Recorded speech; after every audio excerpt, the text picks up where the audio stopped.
Goughy's not a big fan of The Apprentice, but it's passed you by, hasn't it? Well, it used to be. I've just did not. you? I've watched it in the past. I've just not watched this series whatsoever. Oh, I didn't realise. I thought you'd never been a fan. No, I've watched it. I watched it in the past, but this year I just can't get into it. Well, it is the final this weekend. Helen, Susan, Jim, and somehow Tom have made it into the final. Let's speak to a man who knows how to win The Apprentice. Lee McQueen is with us. How you doing, Lee? Evening, Adrian. Goughy, how you doing, boys? We're all right, Lee. Good to talk to you, mate. First up, who do you think's going to win?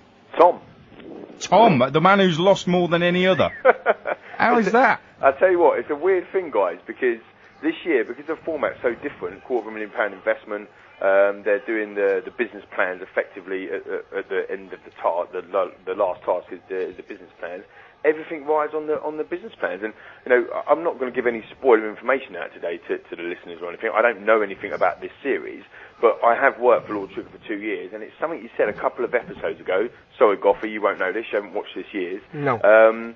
But he just mentioned that Tom was ticking a few of the boxes, and he said that he likes a product man. He's all about patenting ideas and manufacturing in China. And I've just got a gut feeling. I think Tom's gonna win it. I think it's the inventor thing, isn't it? I think that Lord Sugar likes that. I also think that even though he has lost a lot of the task, Tom, it clearly hasn't been his fault, because he's actually not been in the boardroom as much as you might think for somebody who's lost a lot, and he's also obviously not gone out yet. No, I mean the flip side of that as well. He's only project managed once and he lost. So I think that might be an apprentice record to actually get in the final and of only project managed once. I mean, I think, to be honest, guys, if it was the format back in my day, when obviously Goughy, when you was watching, I was watching, clearly, mate. Yeah. When it was back in my day, if it was that format, I think Helen has absolutely stormed it. She's been brilliant, absolutely superb. But I just think that, as I say, because of the change of the format, and he's ultimately looking for somebody. Guys, to be fair, it comes down to the business plans. If Helen or Tom come out with a business that is ridiculously stupid, surely Lord Sugar won't hire them. Is it about luck, The Apprentice, though, when you do it? Is it about finding one thing, what you do throughout the series, what's going to be a real humdinger, make him loads of money, and then suddenly you're favourite for the job? Yeah, maybe. It can be viewed like that. I think for me, it is about hard work, determination, building relationships, all of them sorts of things. It never ceases to amaze me that it's series on series. We're on series 7 now. People go in there, they want to backstab, they want to talk behind people's backs, they want to, ridicule everybody else.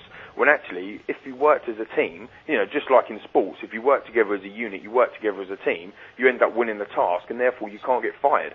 So, I think completely, for me, it was all about building relationships and working hard in a team.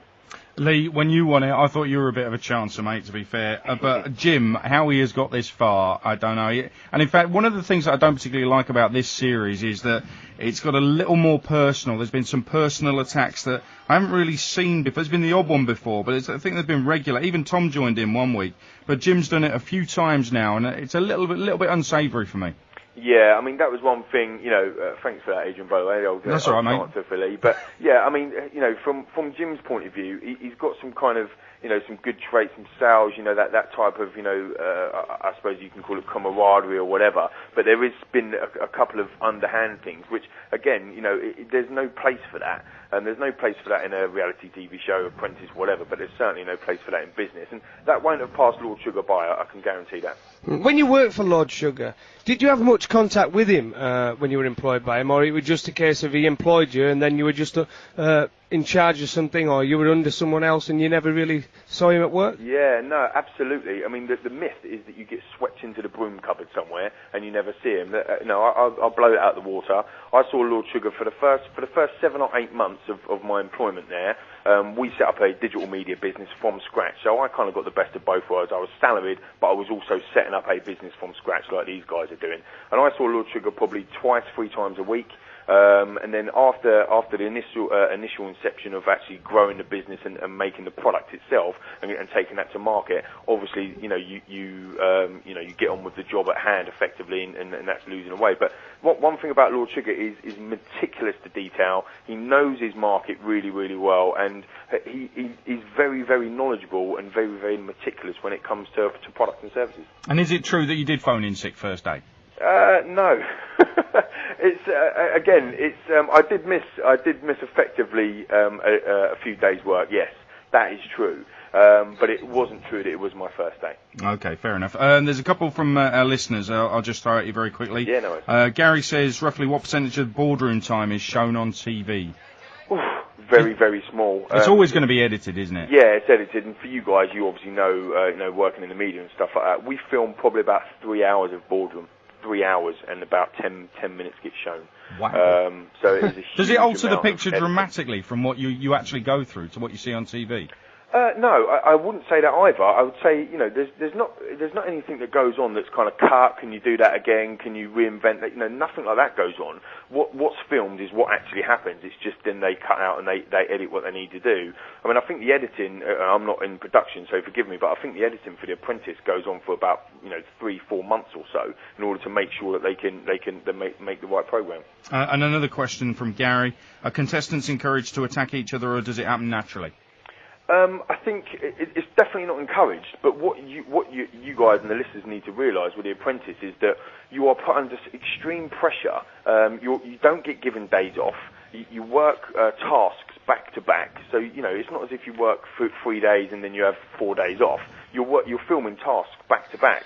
So it's constantly pressure, and you're in a pressure cooker environment. You don't go home. You don't go and see your wife, your loved ones, your boyfriend, girlfriend, whatever. You're kind of in that pressure cooker environment all of the time. So it is, once you're under that pressure, once you're focused and something does go wrong, it's very easy to snap. Yeah, well, I did 5 weeks in South Africa with Stan Collymore and Mark Sager, so I know exactly what you're talking about. Exactly. You know where I'm coming from. In the Big Brother house, that yeah, was. it was awful, yeah. No, it was great to be out there. But very quickly, you're driving at Silverstone soon, yeah? Unbelievable. I passed my arts test this morning, so thanks to Gavin over at Mythwalk Goodwood. And we're doing it for the Bobby Moore Fund and Cancer Research UK for bowel cancer. And I know, Bobby is a true legend of the game, and we all know that. And unfortunately, more men than women are diagnosed with bowel cancer, so we're trying to raise money and raise awareness for that great cause. So if anyone wants to come down, there's still tickets available. If you can go on to Silverstone's Classic or Google Lee McQueen Silverstone and please pledge some money, that would be awesome stuff. And did you ever realise one day, years ago, did you ever realise that you'd be driving at Silverstone with Luther Blissett and Rick Parfitt? Unbelievable. At the moment I've got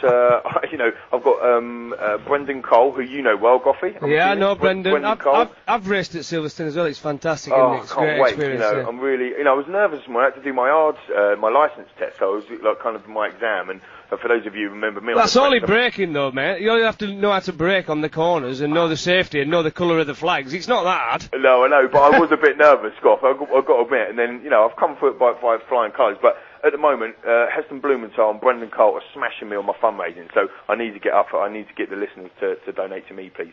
Nice one. Lee, thanks for joining us. Appreciate no problem. it. Thanks for having me on, guys. Lee McQueen, Apprentice winner, has got a feeling Tom might do it on Sunday. I shall be watching, of course. Let's get the leaderboards.